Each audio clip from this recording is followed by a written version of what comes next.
If you live in Florida and would like to learn how to vegetable garden, this video is for you.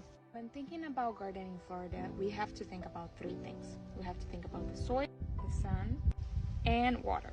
Let me start by saying this: soil is not dirt. Dirt is what you clean off your house. Soil is alive. With that in mind, the soil in Florida isn't the best. In most of the state, the soil is pretty sandy. And the problem with sand is that sand doesn't hold nutrients well, and sand doesn't hold the water well. So to garden in Florida, we have to improve the soil. One of the ways that we can improve the soil is by adding organic matter, meaning you can add compost to your soil. You can buy bulk compost or bag compost. I recommend bulk compost because it's much cheaper, and there are many vendors throughout Florida. The second thing, it's important to have a fertilizer schedule.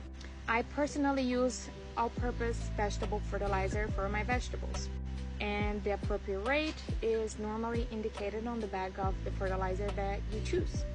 And remember, organic fertilizer feeds the soil, which feeds the plants, and inorganic bypass the process by feeding the plants directly.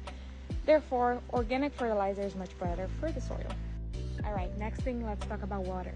Adding organic matter to your soil also helps to increase the water retention. There are other things that you can do as well.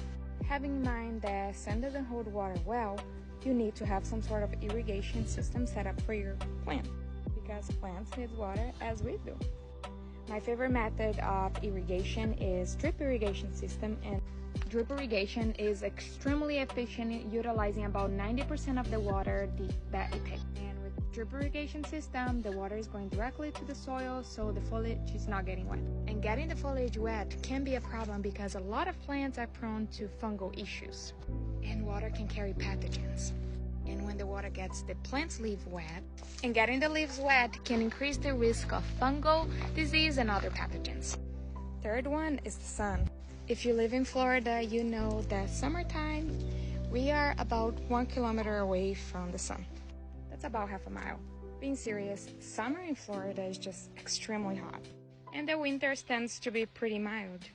This means that the best growing season for vegetable gardening in Florida is from October through April. And yes, you can garden year-round, that's not an issue. But that time period is where the temperature is perfect, where you can grow almost everything. So right now, beginning of March, what can you plant in the garden? Generally speaking, you can transplant tomato, peppers, zucchini, cucumbers, or you can direct seed cucumbers, zucchini, squashes, eggplants. There's still time to direct sow carrots, even short season vegetables such as radishes. And the things that I'm currently removing from my garden right now are cabbage, cauliflower, collard greens, lettuces, cilantro, bok choy. Most of those vegetables, if temperatures are above 80 degrees, they just start to perform really poorly and they bolt. Bolting is basically flowering. The plants just start to taste bitter and doesn't look the greatest. And some of those cool season vegetables, they become a pest magnet. And to pick the location for your vegetable garden, pick a location that receives 6 to 8 hours of direct sunlight, and take in consideration that the sun is lower on winter and the sun is slightly changing its position. So if you have anything such as a fence, a big tree, it can take away some of the sunlight. There are also season extenders, just shade cloth.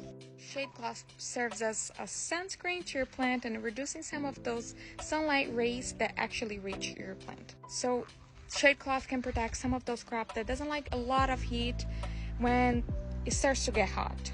And the things that you can grow on the middle of the summer are the potato, okra, hot peppers, some cherry tomatoes, some varieties of corn, and there's a lot of permaculture perennial plants that also can grow really well during summer. Cucumber, beefsteak tomatoes, zucchini, they tend to not love the heat. It's just too hot. I hope this information was helpful. If you don't trust me, feel free to check out my TikTok and the things that I have harvested from my garden.